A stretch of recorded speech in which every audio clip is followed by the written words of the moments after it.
Bon, on connaît tous cet oiseau-là. On sait que rien qu'avoir sa tête, c'est pas un foudre de guerre.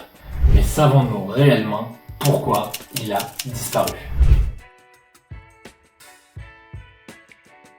Le dodo est un oiseau endémique de l'île Maurice, et cela a toute son importance. L'île Maurice est une île seule et isolée au milieu de l'océan Indien. C'est lors de la fin de la Pangée qui était le méga-continent, qui s'est séparé suite au mouvement des plaques tectoniques, elle s'est retrouvée seule au milieu de l'océan Indien. La colonisation de l'île est très complexe. Tout le monde ne peut pas atteindre cette île. Les animaux terrestres d'Afrique et des autres îles aux alentours, comme Madagascar, ne peuvent pas nager d'aussi grande distance. Il y reste alors deux types d'animaux qui peuvent l'atteindre. Les animaux marins pouvant effectuer une nage, mais alors c'est-à-dire qu'il faut refaire une sortie de l'eau dans l'évolution, ou alors les oiseaux. Certains oiseaux peuvent migrer sur des milliers de kilomètres en effectuant des pauses sur certaines îles. Un oiseau de la famille actuelle des pigeons a fait une escale sur l'île Maurice. Cette escale s'est transformée en pause, et cette pause a duré plus de 4 millions d'années. Et laisser autant de temps à la nature, c'est permettre des changements et des évolutions.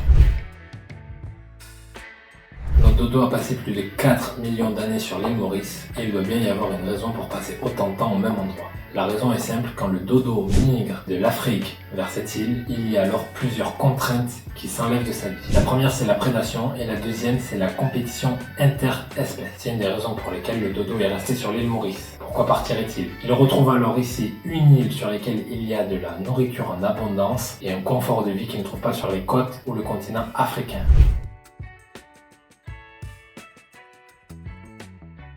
Il faut savoir que dans la nature, seules les espèces qui s'adaptent à leur environnement survivent. Ici, l'adaptation ne demande pas beaucoup d'efforts et la survie est donc plus simple. On peut comparer l'île Maurice au jardin d'Éden. Au cours de cette halte depuis de 4 millions d'années, notre dodo va totalement changer. On va passer d'un individu qui fait partie de la famille des pigeons qui ressemble à ça et qui peut voler à ça. Mais pourquoi et comment? Et c'est ce que je vous expliquer maintenant. Tout d'abord, il n'y a plus besoin de s'enfuir ou de faire des vols d'urgence. Il n'y a pas de prédation. Les ailes vont être alors de moins en moins utilisées, les muscles s'atrophier et par conséquent on va avoir un raccourcissement des membres. Alors les ailes ne pourront plus voler. Il va y avoir aussi une perte de l'instinct de survie.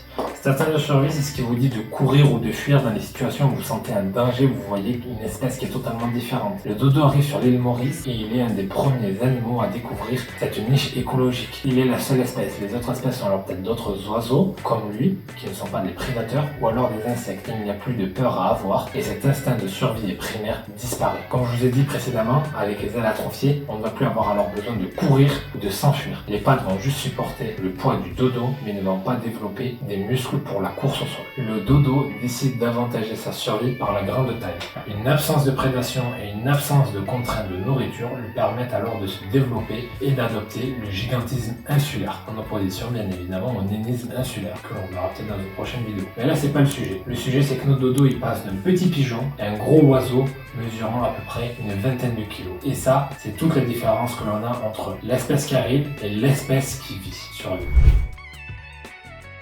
Pendant que le dodo est isolé du reste du monde pendant ces 4 millions d'années, d'autres espèces se développent et façonnent des nouvelles techniques d'exploration. C'est le cas de l'homme. La navigation sera alors créée et plus aucune terre ne sera inaccessible. Des marins arrivent alors sur l'île Maurice et vont découvrir cette île luxuriante qui regorge de ressources et de denrées alimentaires. Le paradis d'Éden est découvert, la vie de dodo est foutue. L'homme va alors chasser le dodo et découvrira que sa chair n'est pas très tendre ni fameuse et stoppera cette chasse. Ils décriront quand même une chasse de l'animal assez simple où il fallait s'approcher à quelques mètres pour l'assommer.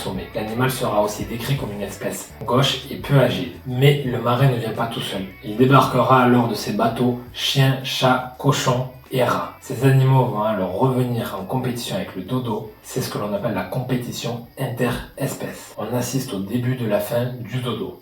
Plusieurs hypothèses sont possible pour la disparition du dodo. Forcément, nous avons la première et une des moins réfutées, c'est l'arrivée de l'homme et de son impact sur l'environnement. Que ce soit la chasse par l'homme ou la compétition avec les autres espèces amenées par l'homme, maladies des animaux domestiques impacteront alors la population du dodo. Mais certaines personnes pensent qu'il y a eu alors une surpopulation du dodo sur l'île et que la population était déjà en déclin. D'autres personnes émettent alors la possibilité qu'un changement climatique puisse perturber les populations du dodo.